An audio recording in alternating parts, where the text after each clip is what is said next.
چې و په یو ځنګل کې یو نانی موږک و. د هغه کور د یوې درختې لاندې په یو غار کې و. هغه پر خپلې مور بیخي ډېر ګران و. مور یې ورته ویل زما پستکیه پنډکیه خټکیه زویه د باندې چې وځې ډېر پام کوه داسې نه چې یو زمری در باندې پیر سي او ودې خوري. خو یوه ورځ دغه نانی موږک راووتی او په ځنګل کې یې بازۍ کولې. په ځنګل کې د ځنګل پاچا زمری بیده و او داسې خرار یې کوي.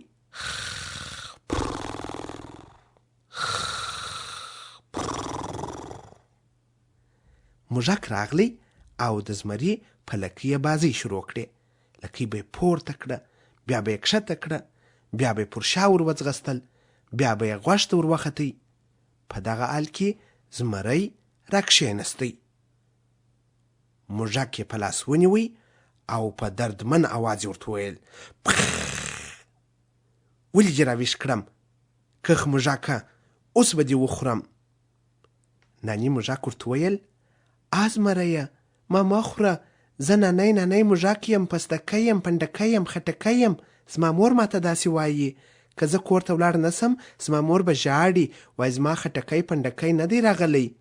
ته ما مه وژنه، ما مه خوره، کېدلی سي چې یو وخت زه ستا سره کومک وکولی سم.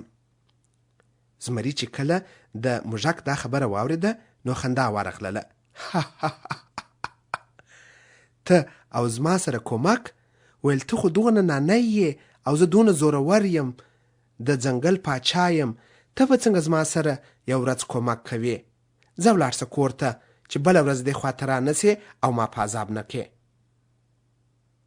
موږک یې ایله کوي او موږک یو تراټ ویې ځغستل. ځغستل یې خپلې مور ته ورغلی او د خپلې مور په زړګي کې ولوېدی. مور مچ کوي او ورته ویې ویل وی دا ولې دا ستړی سوی یې؟ څه شي خبره ده؟ موږک ټوله کیسه ورته وکړه. مور یې ورته ویل ول ما نه وه درته ویلي چې د باندې مه وځه او داسې نه چې کوم زمری در باندې پیښ سي او یا پیشي در باندې پیښه سي. شکر دی چې څه یې نه دې در کړي. یو څه وخت چې تیر سو نو و دغه ځنګل ته ښکاریان راغلل. ښکاریان هغه څوک چې حیوانان نیسي. نو هغوی داسې یو د رسیانو څخه جوړ سوی جال کښېښوی. ټینګ جال و، د ټینګو رسیانو څخه جوړ کړی و. زمری په ځنګل کې را روان و، نه و په خبر چې ښکاریانو هلته جال پټ کړی دی. کړپ زمری پکښې کې وموښتی. زمری چې پکښې کې وموښتی جال پر راوڅرخېدی او زمری یې ټینګ ونیوی. زمري زور یې کړل، لاسونه یې هم بند وله، پښې یې هم بندې ولې، هر څه چې یې وکړله ځان یې نسوی خلاصولی. اخر پای کې ژړا ورغله. وی څوک نسته چې زما سره کومک وکړي، زه داسې زورور یم، نو تر ما به بل زورور څوک یې چې زه خپله ځان نسم خلاصولی، څوک به زما سره کومک وکړي. او پر مخ باندې اوښکې را روانې سولې. په دغه حال کې هغه نانی پستکی پنډکی موږک چې و هغه بیا راوتلی و او بازۍ یې کولې. کې کتل زمری ولیدی چې ژاړي او په جال کې بند سوی دی. نانی موږک ورغلی، ورته ویې ویل ول زمریه السلام علیکم، زه هغه نانی موږک یم چې یو وخت تا زه ایله کړې ولمه. زه ستا څخه ډېر ممنون یم، مننه چې هغه وخت زه ایله کړې وم. زه اوس غواړم چې ستا سره کومک وکم. زما غاښونه بیخي ډېر تیره دي، زه به په خپلو تیرو غاښو باندې دغه د جال رسۍ یوه پرې کم. او همدا و چې دغه نانی موږک چې بیخي ډېر تیره او نانی کوچني تیره غاښونه یې وله، هغه یې و دا رسیانو ته ونیول او دا رسۍ یې په چیچلې.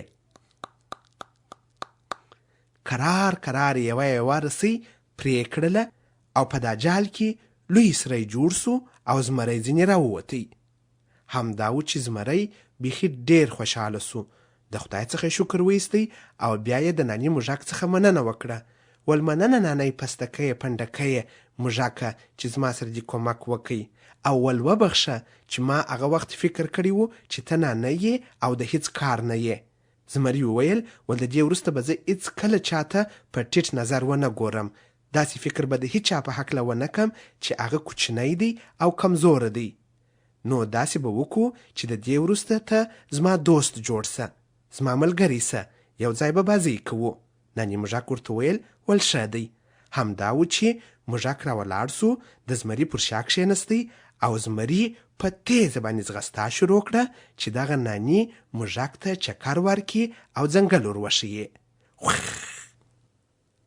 لیکوال او ویاند احمد ولي اڅکزی. کوچنی ټکی پام دا کوچنیانو دپاره